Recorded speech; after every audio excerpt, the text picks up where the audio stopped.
సువార్త ప్రకటించడానికి వెళ్తున్నామంటే చావటానికి వెళ్తున్నాము. వాళ్ళ నాశనం ఏంటో వాళ్ళకి తెలియట్లే.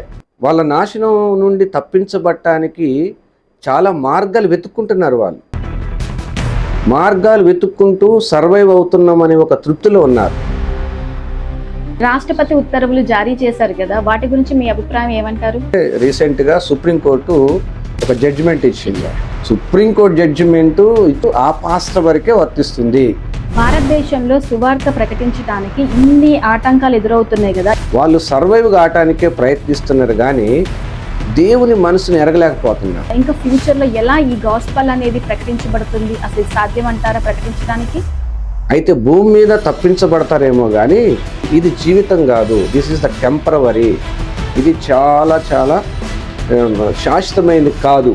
ఇది ఓన్లీ కేవలము టెంపరరీ మాత్రమే.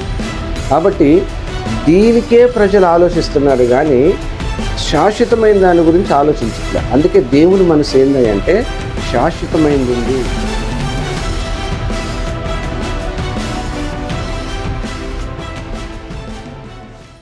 Hello friends, welcome back to JK channel. మన జేకే ఛానల్లో ఎంతో అద్భుతమైన సాక్ష్యాన్ని అందించినటువంటి వ్యక్తి ఈరోజు మన మధ్యలో ఉన్నారు. మరొకసారి ప్రెజెంట్ ఉన్నటువంటి సిచ్యువేషన్స్ గురించి మనతో మాట్లాడటానికి వచ్చినటువంటి Timothy gospel team founder Timothy garu. Praise the Lord. ఎలా ఉన్నారు? బాగున్నాం, దేవుని దయ వల్ల. ఓకే, దేవుని పరిచయం ఎలా ఉందండి? ప్రస్తుతానికి దేవుని మహాకృపను బట్టి మరి ఇచ్చిన అవకాశాన్ని సద్వినియోగం చేసుకొని పరిచర్య చేస్తూ ఉన్నాం. ప్రార్థన కానీ, ఆరాధనలు కానీ, సువార్తలు కానీ అవి ఆగేది కాదు, నిరంతరం సాగేది, మనం ఉన్నా లేకపోయినా. కాబట్టి పరిచర్య అనేది భూమి మీద దేవుడి చేత నడిపించబడి చేయగలిగేది. కాబట్టి పరిచర్య అద్భుతంగా జరుగుతుంది. గాస్పల్ ప్రకటిస్తున్నారా సార్? ఎస్, గాస్పల్ నడుస్తూనే ఉంటుంది. మొన్ననే రీసెంట్గా థాయిలాండ్ వెళ్ళొచ్చాం, బ్యాంకాక్లో. తర్వాత రేపు గోవా ఉంది. సో దేశ విదేశాల్లో దేవుని సువార్తను ప్రకటించడానికి దేవుడు అవకాశం ఇచ్చాడు. దాన్ని సద్వినియోగం చేసుకుంటున్నాను. గాస్పల్ ప్రకటిస్తున్నారు, బాగుంది. కానీ ఇప్పుడున్నటువంటి ప్రెసెంట్ సిచ్యువేషన్లో ఒక న్యూస్ అనేది బయటికి రిలీజ్ అయింది. రాష్ట్రపతి ఉత్తర్వులు జారీ చేశారు కదా, వాటి గురించి మీ అభిప్రాయం ఏమంటారు? అంటే మీరు అడిగే ప్రశ్న ఏంటంటే, రీసెంట్గా సుప్రీంకోర్టు ఒక జడ్జిమెంట్ ఇచ్చింది. సో ఆ జడ్జిమెంట్ ఏంటంటే ఆర్టికల్ మన ప్రెసిడెన్షియల్ ఆర్డర్ 1950 ప్రెసిడెన్షియల్ ఆర్డర్ ప్రకారం క్రిస్టియన్గా కన్వర్ట్ అయితే బీసీసీ అనేది మన రాజ్యాంగం ప్రకారం బీసీసీ సర్టిఫికేట్ ఇస్తారు. సో అది వాస్తవానికి సుప్రీంకోర్టు ఇచ్చినటువంటి జడ్జిమెంట్ ఏంటంటే, ఒక పాస్టర్ గారు ఎస్సీ ఎస్టీ అట్రాసిటీ కేసును ఫైల్ చేశారు వేరే అతని మీద. సో ఆ జడ్జిమెంట్ ఏంటంటే, ఆ జడ్జిమెంటు ఆ పాస్టర్ వరకే, అది అందరికీ కాదు. చాలామందికి తెలియని విషయం ఏంటంటే, ఆ జడ్జిమెంట్ కూడా అకార్డింగ్ టు ఇండియన్ కాన్స్టిట్యూషన్ ప్రకారం రాలే. అదేంటంటే రాజ్యాంగ స్ఫూర్తికి విరుద్ధంగా 1950 ప్రెసిడెన్షియల్ ఆర్డర్కి అనుగుణంగా జడ్జిమెంట్ రావడం జరిగింది. దేశవ్యాప్తంగా దాన్ని ముక్తఖండంతో చాలామంది మేధావులు ఆ జడ్జిమెంట్ని ఖండిస్తూ ఆ పాస్టర్ గారు ఇచ్చినటువంటి ఆ తీర్పు ఆయనకే పరిమితం. కానీ దీన్ని సోషల్ మీడియాలో ఏం చేశారంటే దాన్ని అందరికీ ఆస్వాదిస్తూ అది చాలా వైరల్ చేస్తూ వచ్చినారు. సుప్రీంకోర్టు ఇచ్చిన జడ్జిమెంటు ఆ పాస్టర్ వరకే వర్తిస్తుంది. ఎందుకని ఆ పాస్టర్ వరకే వర్తించింది అంటే ఆయన ఒక పాస్టర్ అయి ఉండి ఎస్సీ ఎస్టీ అట్రాసిటీ కేసు అనేది ఫైల్ చేయడం జరిగింది. So according to 1950 presidential rule ప్రకారం సో అది వర్తించదు అనేది సుప్రీంకోర్టు యొక్క నిర్ణయం అది. సో కాబట్టి రాజ్యాంగానికి విరుద్ధంగా ఉంది. రాజ్యాంగంలో ఏముంది అంటే ఎవరి మతాన్ని వారు ఎప్పుడంటే అప్పుడు వారి యొక్క అభిప్రాయాన్ని తెలియజేసుకోవచ్చు. ఇప్పుడు మారటం అనేది ఒక మనిషి మతాన్ని ఎన్నిసార్లైనా మార్చుకోవచ్చు. నాకు ఇప్పుడు ఉదయం ఒక మతం ఇష్టం ఉంది, సాయంత్రం ఇంకొక మతం ఇష్టం ఉంది. సో అది నా అభిప్రాయం. మతానికి కులానికి ఏం చేశారంటే దీనికి లింక్ పెట్టారు. సో అది కరెక్ట్ కాదనేది చాలామంది మేధావులు ఈ సుప్రీంకోర్టు జడ్జిమెంట్ వచ్చినప్పుడు దాన్ని అద్భుతంగా ఖండించారు. ఈవెన్ హిందువులు కూడా దాన్ని ఖండించారు. చాలామంది హిందూస్ కూడా దాన్ని ఖండించారు. అలా చేయటం మంచిది, సబబు కాదు.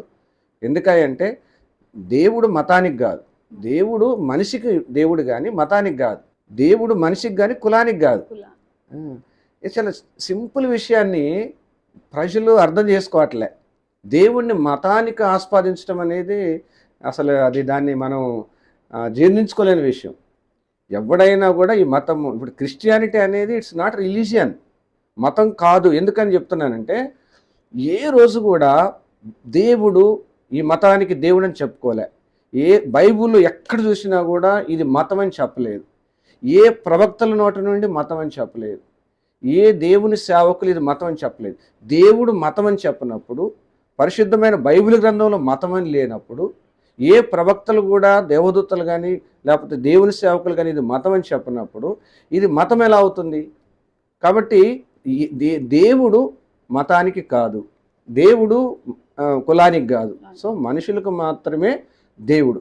కాబట్టి మనుషుడు తన అభిప్రాయాన్ని దేవుడు ఉన్నాడా లేడని కొంతమంది అంటారు, దేవుడే లేడని కొంతమంది అంటారు, దేవుడు ఉంటే ఈయనే దేవుడు అని కొంతమంది అంటూ ఉంటారు. అది మనిషిని యొక్క అభిప్రాయం. కానీ దేవుడు ఒక్కడే, దేవుడు మారడు, మార్పు చెందడు. అది మనుషుల కొరకే దేవుడు. సోషల్ మీడియాలో ఇప్పుడు ఎక్కడ చూసినా కానీ క్రిస్టియన్స్ గురించి అంటే బైబిల్ గురించి, పాస్టర్ గారి గురించి ఎక్కువగా ట్రోల్ అవుతుంది కదా, దీని గురించి మీ అభిప్రాయం ఏమంటారు? చాలా మంచి ప్రశ్న అడిగారు. ఈ ప్రస్తుత కాలంలో యేసు ప్రభు గురించి, లేకపోతే బైబిల్ గురించి, పాస్టర్స్ గురించి, క్రిస్టియానిటీ గురించి రకరకాలైనటువంటి ట్రోలింగ్ నడుస్తూ ఉంది. ఇది చాలా ఆక్షేపణీయమే. కానీ ఇక్కడ ఒక సత్యాన్ని మనం తెలుసుకోవాలి. దేవుడు అనంత జ్ఞాని. ఎలా ఉంటుంది అంటే భూమి మీద పుట్టిన ప్రతి మనిషి యేసు ప్రభుని ఎరగటం అనేదే నిత్యజీవం.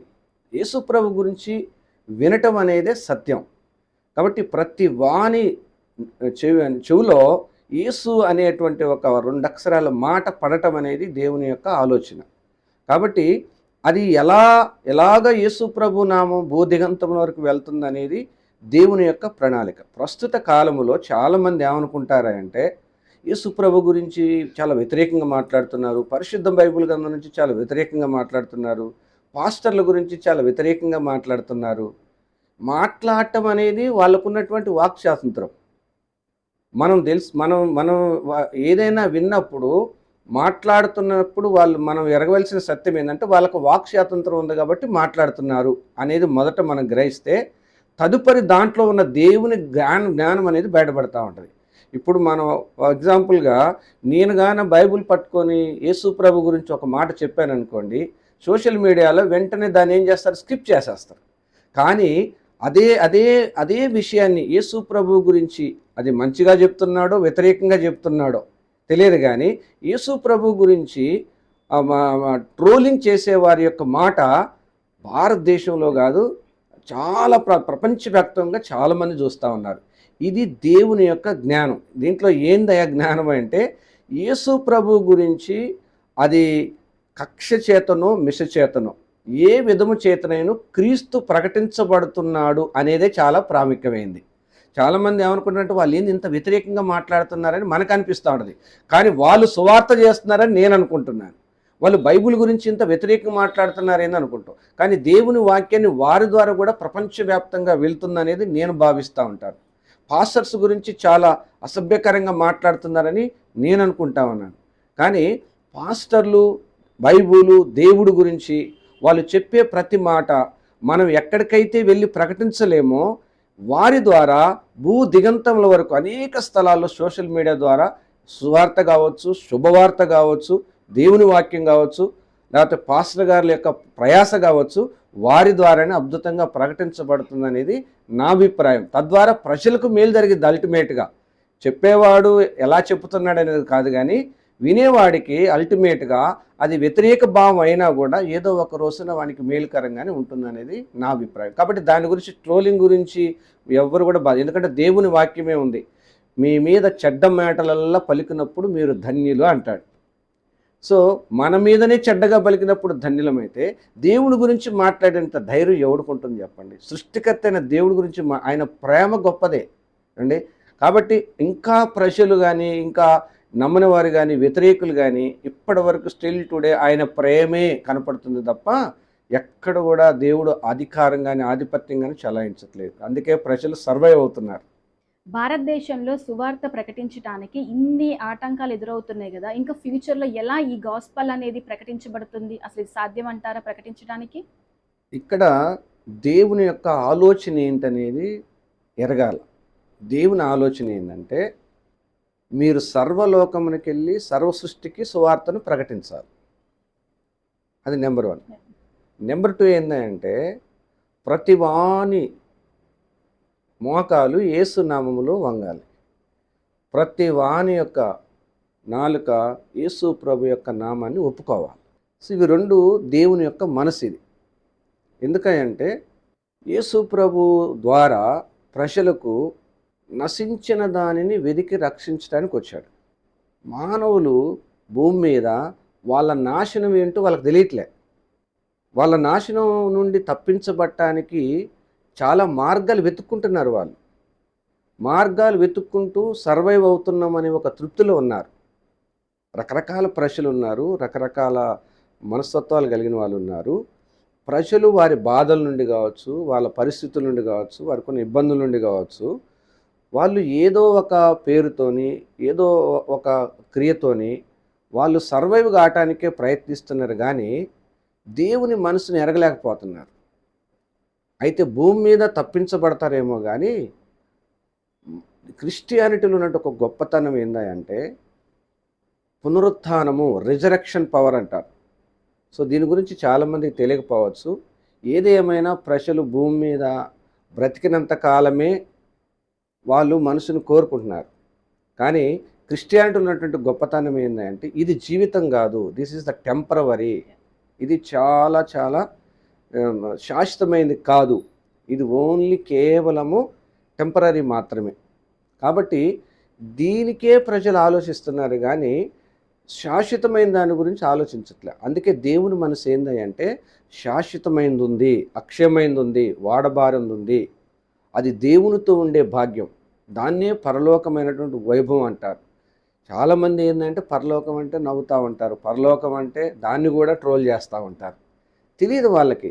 అయినా కూడా దేవుడు ఏం చేస్తాడంటే తెలియజేయటానికే ప్రయత్నం చేస్తూ ఉంటాడు. ఇప్పుడు చిన్నపిల్లోడు ఏం చేస్తూ ఉంటాడు, పేడలో చేయి పెడతా ఉంటాడు, వద్దురా అంటే వాడు అదే పెడతా ఉంటాడు. ఎందుకంటే తెలియదు అంతే. చిన్నపిల్లోడు అంబాడుకుంటా ఏదో అటు ఆ మూలకి పోయి ఈ మూలకి దాన్ని కొట్టుకుని దీన్ని కొట్టుకుంటాడు, ఎందుకంటే తెలియదు. అయినా కూడా మనం ఏం చేస్తూ ఉంటాం, తనకు తానుగా తెలుసుకునేంత వరకు మనం ప్రయత్నం ఏంటంటే అటు పోకుండా వెళ్ళకుండా ఆపటానికి ప్రయత్నం చేస్తూ ఉంటాం అండి. మనం చెప్పినా వినడు, చెప్పినా కూడా అర్థం కాదు. సో ప్రస్తుత లోకంలో యేసు ప్రభు గురించి కానీ, సువార్త గురించి కానీ, బైబిల్ గురించి కానీ ప్రజలకి అర్థం కాదు. చెప్పినా అర్థం కాదు ఏమండి. వాక్యం కూడా అర్థం కాదు, యేసు ప్రభు కూడా అర్థం కాదు. పాస్టర్లు అంటే ఏందో, మందిరాలు అంటే ఏందో కూడా ప్రజలకు అర్థం కాదనమాట. అయితే అర్థమైన దాకా దేవుని దృష్టిలో ఒక మంచి మాట ఉంది. ఏంటంటే దుష్టుడు మరణించటము దేవుడికి ఏమాత్రము కూడా ఇష్టము లేదు. కాబట్టి దేవుణ్ణి నమ్ముకొని దుష్టుడు తన దుష్టత్వము నుండి దుష్టత్వాన్ని మానుకొని దేవుణ్ణి ఎరగాలనేది దేవుని యొక్క సంకల్పం. ఎవడు కోరుకుంటాడండి ఈ రోజుల్లో? ఎవడు కోరుకుంటాడు? దుర్మార్గాన్ని, దుష్టత్వాన్ని, లేకపోతే పాపాన్ని, శాపాన్ని పోగొట్టుకునేదాకా దేవుని ప్రేమను చూపెట్టడం అనేది భూలోకంలో ఎవరితరం కాదు. కనుక ప్రేమే ఈనాడు ప్రపంచాన్ని కాపాడుతుంది. ప్రభువే ఈనాడు ప్రపంచానికి ఒక మంచి అవకాశం ఇస్తా ఉన్నాడు. కనుక సువార్త అనేది భారతదేశంలో కాదు, భూ దిగంతముల వరకు ప్రపంచంలో ఎక్కడ ఎవరు కూడా ఆపటం ఎవరి వల్ల కాదు. మన భారతదేశంలో చూస్తే మొట్టమొదట యేసు ప్రభుని నమ్ముకున్న వాళ్ళు స్పెషల్గా షెడ్యూల్ క్యాస్ట్ వాళ్ళకి బీసీసీ అని చెప్పినారు. అంటే ఏంది, వీళ్ళు యేసు ప్రభుని నమ్మకుండా ఉండటం కోసము ఇది ఒకటి తీసుకొచ్చారు. అయినా కూడా నమ్మకుండా ఉన్నారా? నమ్మారు. ఆగిందా అంటే ఆగలేదు. రెండోది ఏందా అంటే ఈ మధ్యకాలంలో ఎక్కువ శాతం ఆయా రాష్ట్రాలు అసెంబ్లీలో యాంటీ కన్వర్షన్ లా బిల్లును తీసుకొచ్చారు. కాబట్టి యాంటీ కన్వర్షన్ బిల్లును తీసుకొచ్చేసి సువార్తను ఆపుదాం అనుకుంటున్నారు, వాక్యాన్ని ఆపుదాం అనుకుంటున్నారు, ప్రజలకి దేవుని గురించి అందకుండా ఆపాలని ప్రయత్నం చేస్తూ ఉన్నారు. ఆగిందా? ప్రభుత్వాలు మారుతూనే ఉన్నాయి.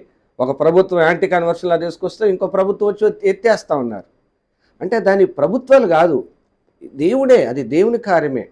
అంటే ఆటంకాలున్నా కూడా సువార్త ఆగదు, అభ్యంతరాలున్నా కూడా ప్రభు పరిచర్య ఆగదు.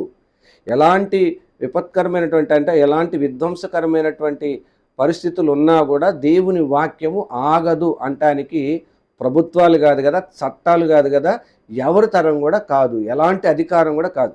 ఎందుకంటే సువార్త అంటే చావుతో సమానం. సువార్త చేసుకుంటూ ఎంతమంది సేవకులు చనిపోయినారు, సువార్త చేసుకుంటూ ఎంతమంది తమ ప్రాణాలు అర్పిస్తూ వచ్చినారు. దేని కొరకై అంటే అల్టిమేట్గా సువార్త అందితేనే ప్రజలకు ఆశీర్వాదం ఉంది. కాబట్టి ఇప్పుడు రీసెంట్గా అదే ప్రెసిడెన్షియల్ ఆర్డర్ని తీసుకొచ్చి కూడా సువార్తను ఆపాలని అంతే. ప్రజలు దేవుని వైపు వెళ్తున్నారు, క్రిస్టియన్లుగా మారుతూ ఉన్నారు, భారతదేశంలో ఎక్కువ మంది క్రైస్తవులు అవుతూ ఉన్నారు అనే ఒకే ఒక పని వల్ల దాన్ని ఆపాలనే ప్రయత్నం తప్ప ఏమండి దీని ద్వారా ప్రజలకి ఏమైనా ప్రయోజనం ఉందా, దీని ద్వారా ప్రజలకి ఏమైనా ఉపయోగం ఉందా అనేది ఆలోచించట్లే. ఏమండి సువార్త అంటే ఏందండి? సువార్త అంటే ఏంది? యేసుప్రభుని నమ్ముకోవటం. యేసుప్రభుని నమ్ముకోవటం అంటే ఏంది? పాపాన్ని వదిలిపెట్టడం. పాపం అంటే ఏంది? ఆజ్ఞాతిక్రమమే. ఆజ్ఞాతిక్రమం అంటే ఏంది?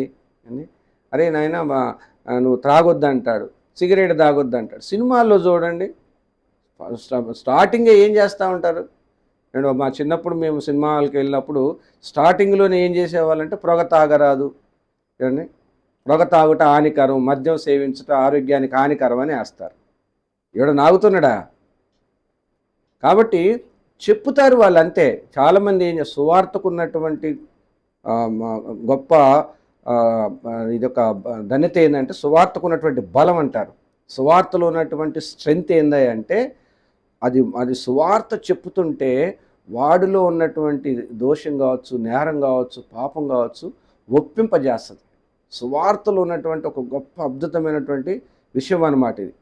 సువార్త అంటే ఏదో మతం అనుకుంటారు, సువార్త అంటే ఏదో క్రైస్తవులు అనుకుంటారు. కాదు, నీలో ఉన్న దుష్టత్వం, నీలో ఉన్న మూర్ఖత్వం, నీలో ఉన్నటువంటి సైకోయిజాన్ని దేవుని వాక్యం చెప్పుతా ఉంటే బయటకు వచ్చేసి ఒప్పింపజేసేసి మనం ఎంతమంది నక్సలైట్లు మారారండి, ఎంతమంది దొంగలు మారారు, ఎంతమంది దోపిడీదారులు మారారు, ఎంతమంది రాజకీయ నాయకులు మారారు, ఎంతమంది సినిమా యాక్టర్లు మారారు.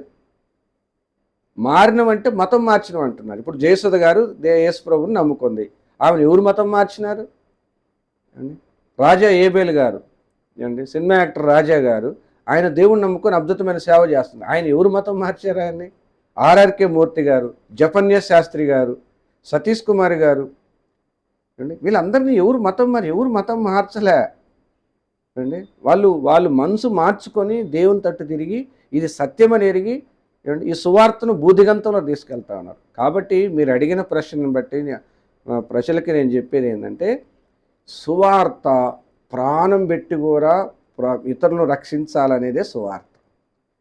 సువార్త కోసము దేవుడు సువార్త ప్రజల మధ్యలోనికి వెళ్ళటానికి, సువార్త ప్రకటించబడటానికి మధ్యలో కొద్దిమంది సేవకులు పెట్టాడు. వాళ్ళని ఎవాంజలిస్టులు అనొచ్చు, పాస్టర్లు అనొచ్చు, లేకపోతే మిషనరీలు అనొచ్చు. వీళ్ళు ఏం చేస్తారంటే వీళ్ళకి ఏమి రాదు, దేవుడు వీళ్ళని పెట్టాడు అంతే. దేనికోసం పెట్టాడంటే అవతల వాడికి మేలు జరగాల, అవతల వాడికి రక్షణ దొరకాల, ఎదుటివానికి నిన్ను వలే నీ పొరుగువాడిని ప్రేమించమనేది ఏందది? ఎంత సత్యమేదండి. అంటే మనం ఎలా ఉన్నామో మనలాగానే ఇతరులు కూడా అలాగే ఉండాలనేది ఒక దేవుడు సంకల్పమైన. మనం ఎలా ఉన్నాం? దేవుణ్ణి నమ్ముకొని సంతోషంగా ఉన్నాం, దేవుణ్ణి నమ్ముకొని నీతిగా ఉన్నాం, దేవుణ్ణి నమ్ముకొని భక్తిగా ఉన్నాం కనుక ఇతరులు కూడా అలాగే ఉండాలనేది దేవుని యొక్క ఉద్దేశం. అందుకని ప్రాణం పెట్టడానికి కూడా వెనకాడకుండా ప్రభు సువార్త చేస్తారు. ఏమొస్తుంది అంటే జీవం వస్తుంది, ఏమొస్తుంది అంటే పరలోకం వస్తుంది, ఏమొస్తుంది అంటే బ్రతికినన్ని రోజులు ఉన్నా లేకపోయినా తిన్నా తినపోయినా చెప్పలేనటువంటి గొప్ప సంతోషం వస్తుంది. ఆ ఫీలింగ్ ఎవడో తెలుస్తుంది? ఎవరో తెలియదు. డబ్బుతో సంతోషిస్తున్నారు, లేకపోతే ఆస్తిపాస్తులతో సంతోషిస్తున్నారు, అధికారంతో సంతోషిస్తున్నారు. దాన్నన్నిటికీ మించిన సంతోషం సువార్త అన్న సంగతి తెలియట్లేదు. సో దాని కొరకే దిగంతు ఎన్ని ఆటంకాలు, ఎన్ని వ్యతిరేకతలు, చట్టపరమైన, రాజ్యాంగపరమైన, లేకపోతే మనుషులు లేకపోతే మతపరమైన ఎన్ని ఆంక్షలు ఉన్నా కూడా సువార్త అనేది యేసు ప్రభు రాకడ పర్యంత వరకు అది కొనసాగించబడుతూనే ఉంటుంది. ఎవ్వరు ఆపటం దానివల్ల కాదు. ఒకవేళ ఆపటం అంటే ఒక మనిషిని ప్రవీణ్ పగడాలు కానీ చంపారు, ఆగిందా? ఆగలేదు. ఎంతోమందిని హతసాక్షులైనారు. సువార్త ఆగిందా? ఇంకా అద్భుతంగా ప్రపంచం నలుమూలకు వెళ్తుందే తప్ప ఆపటం అనేది ఎవరి తరం కానే కాదు. సువార్తను ప్రకటించడం అనేది ప్రాణంతో అని చెప్తున్నారు కదా! మరి అంటే భవిష్యత్తులో సువార్త విషయంలో ఉన్నటువంటి అంటే దేవుడిని నమ్ముకున్న వాళ్ళ పరిస్థితి ఎలా ఉండబోతుంది? Very good. అంటే దేవుణ్ణి నమ్మటం అంటే ఏందంటే ఒకటే. దేవుణ్ణి నమ్మటము అనే దానికి చాలా అర్థం ఉంటుంది. నువ్వు నమ్మిన ఎడల దేవుని మహిమను చూస్తూ ఉంటాడు. అండి, గుడికి పోతే నమ్మటం కాదు, బైబిల్ చదివితే నమ్మటం కాదు, పాట పాడితేనో ఆరాధన చేస్తేనో నమ్మటం కాదు. నమ్మటం అంటే ఏందంటే నేను దేవుణ్ణి నమ్ముకొని చనిపోతే తిరిగి యేసు ప్రభు లేచినట్లుగా నేను లేస్తాను అనే ఒక నిరీక్షణతో కూడిన నమ్మకం అంటారు దాన్ని. దాన్నే ఫెయిత్ అంటారు. దాన్ని నమ్మకం అంటారు. నమ్మకం అంటే ఏంటంటే దేవుణ్ణి నమ్ముకున్న నేను భూలోకంలో చనిపోతే తిరిగి మరలా లేస్తాను, సజీవులమై లేస్తాము అనేదే నమ్మకం అన్నమాట. This is the real Christianity అంటారు దీన్ని. క్రిస్టియానిటీ అంటే యేసు ప్రభుని నమ్ముకొని గుడి పోతుంటే క్రిస్టియానిటీ కాదు. అందుకని చాలామంది తెలియని విషయం ఈ రోజున మీకు ఒకటి చెప్తాను. చాలామంది మతం మారుతున్నారు. మతం మారటం కాదు. లేకపోతే ఇంకొకటి కూడా అంటూ ఉంటారు. ఏమంటారా అంటే ఇప్పుడు మా క్రిస్టియన్స్, చాలామంది క్రిస్టియన్స్ కన్వర్షన్ బాగా గుర్తుపెట్టుకోండి. ఒక మనిషి మన రాజ్యాంగం ప్రకారం వేరే మతంలోకి వెళ్ళాలంటే 2 మార్గాలు ఉన్నాయి. ఒకటి కన్వర్టెడ్ అంటారు దాన్ని. అంటే కన్వర్టెడ్ ఇంటూ క్రిస్టియన్. అది వ్యక్తిగతంగా నేనే నా సామాజిక స్పృహతోని, నా వ్యక్తిగత స్పృహతోని నేను క్రైస్తవుడిగా మారుతున్నానని చెప్పినప్పుడు మాత్రమే ఎంఆర్ఓ కానీ, కలెక్టర్ కానీ, లేకపోతే రాజ్యాంగం కానీ ఆయనకి బీసీసీ సర్టిఫికేట్ వేయాలి యాజ్ ఎస్సీకి. అదొకటి. రెండోది ఏందంటే we are not converted into Christianity. మేము మతం మార్చుకోవట్లేదు. మేమేం చేస్తున్నామంటే we are practising Christianity. Practising Christianity అంటే ఏందంటే తెలుసుకుంటున్నాము, ఇంకా బైబిల్ గురించి తెలుసుకుంటున్నాము, దేవుడి గురించి తెలుసుకుంటున్నాము, యేసు ప్రభు గురించి తెలుసుకుంటున్నాము. బైబిల్ చదువుకుంటూ తెలుసుకుంటున్నాం, చర్చికి పోతూ తెలుసుకుంటున్నాం, మీటింగ్లు పోతూ తెలుసుకుంటున్నాం, లేకపోతే ఎవరన్నా పాస్టర్ గారు చెప్తుంటే తెలుసుకుంటున్నాం. This is called the practising Christianity అంటారు. ప్రాక్టీసింగ్ క్రిస్టియానిటీ అనేది మనం జీవితాంతం ప్రాక్టీస్ చేసుకోవచ్చు. లేదు వన్ ఫైన్ డే నీకు నువ్వుగా లేదు ఐఎమ్ కన్వర్టెడ్ ఇంటూ క్రిస్టియన్ నువ్వు వాంగ్మూలం ఇస్తేనే నీకు బీసీసీ సర్టిఫికేట్ ఇస్తారు. ఇది చాలామందికి తెలియని విషయం, జాగ్రత్తగా గుర్తుపెట్టుకోండి. నీ చేతిలో బైబుల్ ఉంటే బీసీసీ సర్టిఫికేట్ ఇయ్యరు. లేకపోతే నువ్వు గుడికి పోతున్నావు బీసీ సర్టిఫికేట్ అట్లాగానే చేస్తే వాళ్ళ మీద మీరు కేసు వేయచ్చు. ఎంఆర్ఓ కానీ లేకపోతే ఇంకెవరైనా కూడా మిమ్మల్ని లేదన్నంటే వాళ్ళ మీద కేసు వేయచ్చు. మీరు ఈజీగా దాన్ని గెలుస్తారు కూడా. ఎందుకంటే we are practising Christianity, not converted into Christianity. So ఈ 2 విషయాలు బాగా గుర్తుపెట్టుకో. నీకు నువ్వుగా నీ అభిప్రాయాన్ని మార్చుకొని యేసు ప్రభు నా దేవుడు, నేను క్రిస్టియన్లోనికి మారుతున్నానని చెప్పితేనే ఎంఆర్ఓ కానీ, కలెక్టర్ కానీ, ఆర్డీఓ కానీ నీకు బీసీసీ సర్టిఫికేట్ ఇస్తాడు. This is only for schedule caste వాళ్ళకి. మిగతా వాళ్ళకి పెద్దగా ఇదే సమస్య ఉండదు. కనుక ఈ విషయాన్ని బాగా తెలుసుకోండి. కాబట్టి ప్రాక్టీసింగ్ క్రిస్టియానిటీ అనేది చాలా చాలా ఇంపార్టెంట్. మనం ఎక్కువగా తెలుసుకొని దేవుడి గురించి తెలుసుకొని బైబిల్ చదువుతూ, ప్రార్థన చేస్తూ, మీటింగులకు వెళ్తూ సంపూర్ణంగా నీవు దేవుణ్ణి తెలుసుకొని దేవుణ్ణి నమ్ముకున్న తర్వాత, అదే నేను అందుకే ముందు చెప్పాను, దేవుణ్ణి నమ్మటం అంటే నేను చనిపోతే తిరిగి మరలా సజీవుడిగా లేస్తాను అనే దాన్నే దేవుణ్ణి నమ్మటం అంటారు. అదే యేసు ప్రభువులో ప్రప్రథమగా జరుగుతూ వచ్చింది. ఆదామునందు ఎంతమంది అయితే మృతి పొందారో క్రీస్తులో తిరిగి మరలా జీవిస్తారనేది సత్యం. ప్రస్తుత కాలంలో పాస్టర్ల పైన జరుగుతున్నటువంటి దాడులు, మందిరాల కూల్చివేతలు ఇలాంటివి జరుగుతున్నాయి కదా. మరి మీరు పాస్టర్లకి ఏమని జాగ్రత్తలు చెప్పాలనుకుంటున్నారు? చాలా మంచి ప్రశ్న ఇది. ఎందుకంటే ప్రస్తుత కాలం చాలా అవసరం కూడా ఇది. పాస్టర్ల మీద దాడి, చర్చిల కూల్చివేత, సువార్త ఆటంకం అనేది ఇప్పటి నుండి కాదు. క్రీస్తు శకం 1వ శతాబ్దం నుండే చాలా భయంకరంగా ఉంది. 1వ శతాబ్దంలో యేసు ప్రభు యొక్క 12 మంది శిష్యులు సువార్త ప్రకటిస్తున్నప్పుడు వారికి వచ్చిన ఆటంకాలు, వారు యేసు ప్రభు సేవ చేస్తున్నప్పుడు వారిని అతి క్రూరంగా ఎలాగో చంపారో అన్ని చరిత్రలో ఉన్నాయి, బైబిల్లో స్పష్టంగా ఉన్నాయి. ఇది క్రీస్తు శకం 1వ శతాబ్దం నుండే జరుగుతూ వచ్చింది. ఇది కొత్తగా జరుగుతున్నది ఏం కాదు. అందుకనే బైబిల్లో ఒక మంచి మాట ఉంటుంది, మీ దేహమును చంపువారికి భయపడక మీ దేహముతో పాటు ఆత్మను కూడా నరకంలో వేయడానికి మిక్కిలి భయపడి అని ఉంటుంది. సో కాబట్టి చాలామంది పాస్టర్లు దేవుని యొక్క దర్శనంతో వాళ్ళు సేవకు వస్తారు, దేవుని యొక్క పిలుపు మేరకు పరిచయకు వస్తారు. చాలామంది సేవకులు ఉన్నారు. అంటే సేవకు రావటమన్నా సువార్త చేయటమన్నా ప్రతి దినము చనిపోవచ్చున్నాం అంటాడు అపోస్తలుడైన పౌలు. దినము చనిపోవటమే. సువార్త ప్రకటించడానికి వెళ్తున్నామంటే చావటానికి వెళ్తున్నాము, దేవుని పరిచర్యకు వెళ్తున్నామంటే చావటానికి వెళ్తున్నాము. లేకపోతే మేము పరిచర్యకు సమర్పించుకొని పాస్టర్గా ఉన్నాము అంటే ప్రాణాన్ని సజీవ యాగంగా సమర్పిస్తున్నాము అంటాము. Thank you uncle, me valuable టైంని మాకు ఇచ్చినందుకు. ఫస్ట్ మీ సాక్ష్యం ద్వారా అనేక మంది చాలా కామెంట్స్ చేశారు, అది నాకు చాలా హ్యాపీగా అనిపించింది.